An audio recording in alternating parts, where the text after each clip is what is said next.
एक दफा का जिक्र है, एक गांव में जो चमकते जंगल से घिरा हुआ था, लोना नामी एक तजस्सुस भरी छोटी बच्ची रहती थी।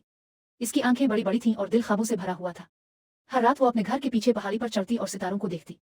लेकिन एक शाम जब वो आसमान को देख रही थी, इसने कुछ अजीब सा महसूस किया। एक सितारा गायब था। लोना ने अपनी आंखें मिले और दोबारा देखा, लेकिन वो रोशन सितारा जो हमेशा सबसे ऊंचे दरख्त के ऊपर चमकता था, कहीं नजर न आया। परेशान होकर वो जंगल के किनारे पर मौजूद पुराने सरगोशी करते दरख्त के पास गई। कहा जाता था कि वो दरख्त उनसे बात करता है जो दिल से सुनते हैं। लोना ने अपना हाथ उसके तने पर रखा और आहिस्ता से पूछा, क्या तुमने गुमशुदा सितारे को देखा है? दरख्त की पत्तियों ने हल्की सी जुम्बिश की और एक सरसराती आवाज में कहा, हाँ बच्ची, वो सितारा जंगल के दिल में गिर गया है और इसे वापस जाने का रास्ता नहीं मिल रहा। लोना फौरन इसे ढूंढने निकल पड़ी। जंगल जुगनू से जगमगा रहा था, जैसे नन्हे चिराग इसकी राह रोशन कर रहे हो। वो ऊँगते हुए उल्लू, हंसते हुए चश्मों और नाचते हुए मशरूम्स के दरमियान से गुजरी, यहाँ तक कि एक चमकदार जगह पहुंची जहाँ चांदनी जमीन पर चांदी की गर्द की मानिंद बिखरी थी।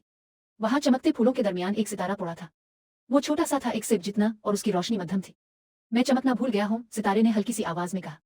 लोना ने इसे नरमी से उठाया। फिक्र न करो, मैं तुम्हें याद दिला दूंगी। इसने इसे कहानियां सुनाई, गाने गाए और चांदनी में रक्स किया। आहिस्ता आहिस्ता सितारा फिर से रोशन होने लगा, यहाँ तक कि वो अंधेरे में हीरा बन गया। हुआ गुनगुनाई दरख्त की पत्तियों ने खुशी में गीत गाया। लोना ने इसे गिले लगाया और आसमान की तरफ उछाल दिया, और वो अपने मकाम पर चमकने लगा, पहले से ज्यादा रोशन। अब जब भी लोना आसमान की तरफ देखती, वो सितारा झिलमिलाता जैसे शुक्रिया अदा कर रहा हो।